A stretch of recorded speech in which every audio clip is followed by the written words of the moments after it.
मसूद अजहर के चीथड़े ऐसे ही उड़ेंगे, हाफिज सईद के टुकड़े टुकड़े ऐसे ही होंगे।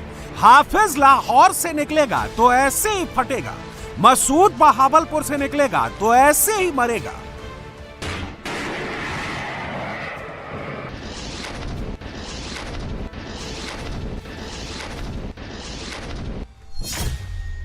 यह हिंदुस्तान की फायर एंड फॉरगेट यानी दागो और भूल जाओ man portable anti tank guided missile है।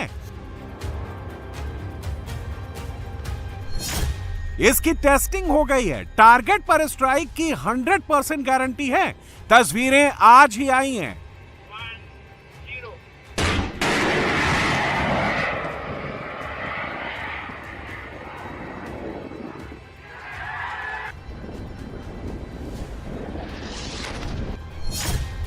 मोदी ने भी नई वार्निंग दे दी है। जर्मन चांसलर की मौजूदगी में पाकिस्तान ने ऑपरेशन सिंदूर 2 की चेतावनी जारी कर दी है।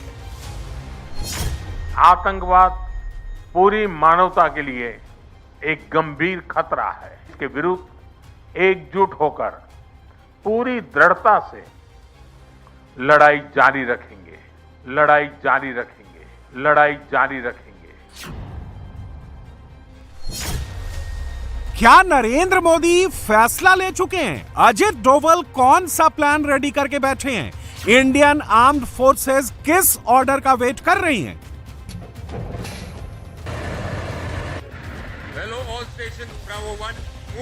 क्या एक्शन किसी भी वक्त शुरू हो सकता है? आपको अपना मैसेज पहुंचाना है तो कुछ करके पहुंचाना होगा, किए बिना कुछ नहीं होता। लड़ाई करने की ना तो पाकिस्तान में हिम्मत है, ना ही उसके पास इसकी ताकत है। वो सिर्फ आतंकवादी कार्रवाइयों के जरिए हमको नुकसान पहुंचाना चाहता है। हमको तैयार रहने की आवश्यकता है, इसलिए तैयारी जारी रखनी है और पहले से ज्यादा, क्योंकि इस बार लड़ाई शायद सीमित ना हो। एनएसए अजित डोवल ने क्यों कहा कि मैसेज पहुंचाना है तो कुछ करके पहुंचाना होगा? इंडियन आर्मी के वेस्टर्न कमांड के commander lieutenant general Manoj Katiyar ने यह क्यों कहा कि भारत पाकिस्तान की अगली भिड़ंत आर या पार की होगी? हिंदुस्तान के तेवर देखकर पाकिस्तान में क्या चल रहा है? रावलपिंडी, पेशावर, इस्लामाबाद, लाहौर, कराची, फैसलाबाद में कितना डर पसरा है?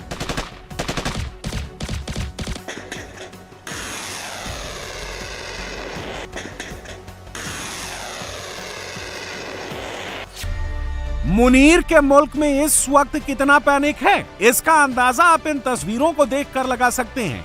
एलओसी के बेहद करीब पाकिस्तान ने ना सिर्फ जैमर्स लगा रखे हैं, बल्कि दिन के वक्त पाकिस्तानी एसएसजी और आतंकवादियों के फॉरवर्ड बेस के साथ साथ सिविलियंस को भी ह्यूमन शील्ड की तरह इस्तेमाल करना शुरू कर दिया है।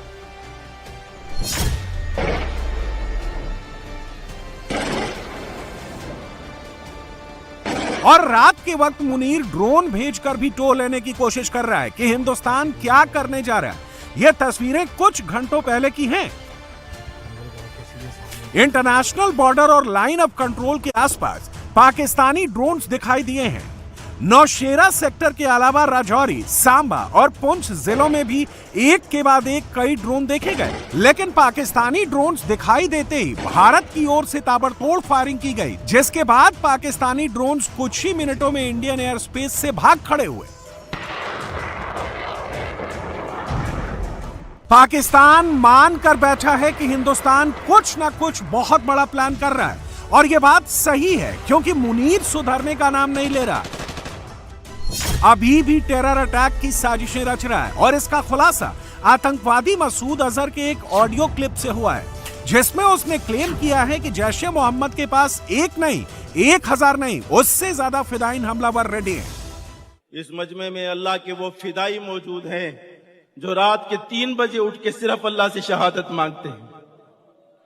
ना ये कहते हैं कि कर्जे उतर जाएं, ना ये कहते हैं कि बीवी मिल जाए, ना ये कहते हैं मकान मिल जाए, ना ये कहते हैं दुकान मिल जाए, ना ये कहते हैं बच्चे फरमाबरदार बन जाए, ना ये कहते हैं यूरोप का वीजा मिल जाए, ना ये कहते हैं अमेरिका का वीजा मिल जाए, ना ये अल्लाह से गाड़ी मांगते हैं ना नए तर्ज का मोटरसाइकिल मांगते हैं, ना अल्लाह ताला से आईफोन मांगते हैं। ये अल्लाह से कहते हैं अल्लाह शहादत दे दे, हमारे अमीर के दिल में डाल दे, मुझे पहले नंबर पे कर दे, मुझे आगे कर दे। तरह तरह की सिफारिशें कराते हैं, मुझे खत लिख लिख के धमकियां देते हैं कि हमें जल्दी भेज दो वरना ये हो जाएगा वरना वो हो जाएगा। मुझे अल्लाह का वास्ता दे के कहते हैं हमें जल्दी आगे भेज दो, हमें जल्दी आगे भेज दो। मुझे रसूल के वास्ते दे के कहते हैं हमें जल्दी आगे भेज दो।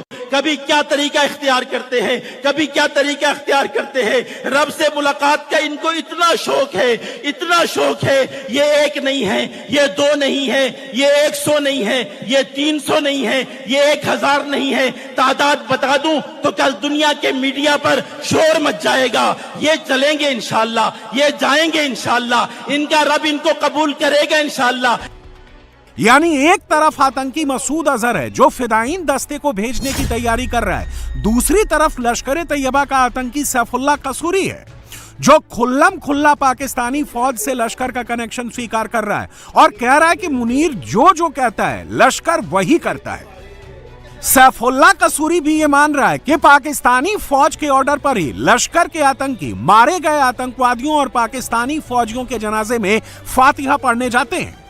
पाकिस्तान का दिफा करते हुए कोई भी अगर वो वतन का दिफा करते हुए जख्मी होता है, फिर मौत से दो चार होता है, इंशाअल्लाह हमारे पास दलाइल है, वो शरीयत के हां, अल्लाह के दीन के हां, इंशाअल्लाह क़यामत वाले दिन उसका नाम शहीदों में लिखा जाएगा।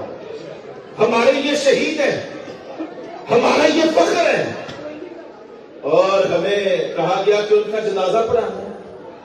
अब जनाजा पढ़ाना एक मुसलमान का दूसरे मुसलमान पर हक है, लेकिन अगर हम जनाजा भी पढ़ाएं तो हमारे दुश्मन के पेट में मरोड़ खड़े हो, उसका दिमाग मौत हो, उसकी रातों की नींदें हराम हो, तो इसका माना क्या है कि दुश्मन बड़ा बुखलाया हुआ है, उसके कदमों से जमीन निकल रही है, उसको अपना वजूद खतरे में नजर आ रहा है।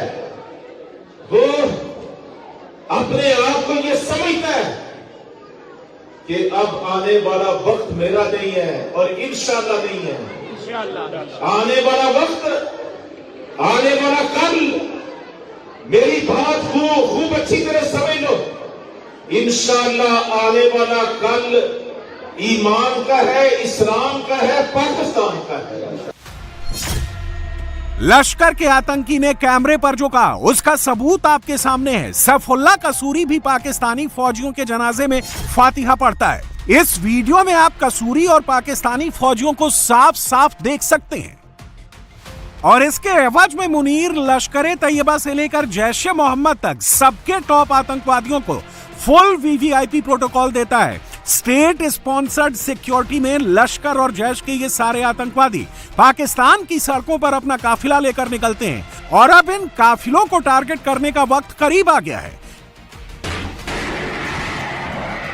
हिंदुस्तान ने अब की बार जो 3rd generation fire and forget man portable anti tank guided missile की टेस्टिंग की है, वो किसी भी मूविंग टारगेट को निशाना बनाकर उसके परखच्चे उड़ा सकती हैं। भारत में ही बने fire and forget MPA TGM में इमेजिंग इंफ्रारेड होमिंग सीकर यानी IR लगा है, all electric control actuation system लगा है, फायर कंट्रोल सिस्टम से लेकर वॉरहेड और हाई परफॉर्मेंस साइटिंग सिस्टम तक इसमें दुश्मन के परखच्चे उड़ाने वाले सारे सिस्टम मौजूद हैं। NSA अजित डोवल ने भी कुछ घंटों पहले यही हिंट दिया है। तो क्या आतंकवादियों के चीथड़े उड़ने का वक्त सच में करीब आता जा रहा है?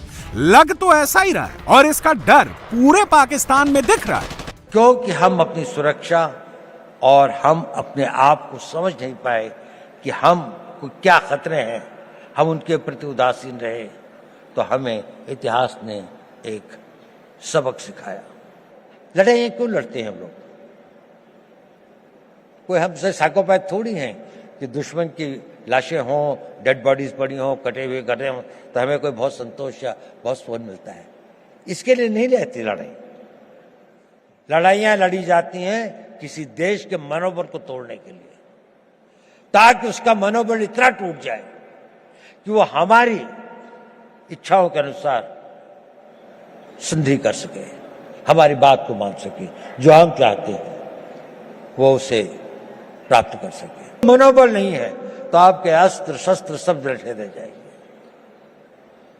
और उसके लिए चाहिए नेतृत्व। आज हम बहुत भाग्यशाली हैं कि देश में ऐसा नेतृत्व है, एक ऐसा नेतृत्व जिसने 10 साल में देश को कहां से कहां पहुंचाकर एक ऑटो बोर्ड में ले आए हैं। दोस्तों, भारत के नेशनल सिक्योरिटी एडवाइजर ने एक बड़ी इंपॉर्टेंट बात की है। उन्होंने कहा है कि रिवेंज जो है ना वो अच्छा लफ्ज नहीं है, but we have to avenge our history. तो बेसिकली मोदी साहब के दिमाग में उन्होंने ये चीज डाली है कि यू हैव टू ले foundation for a longer battle.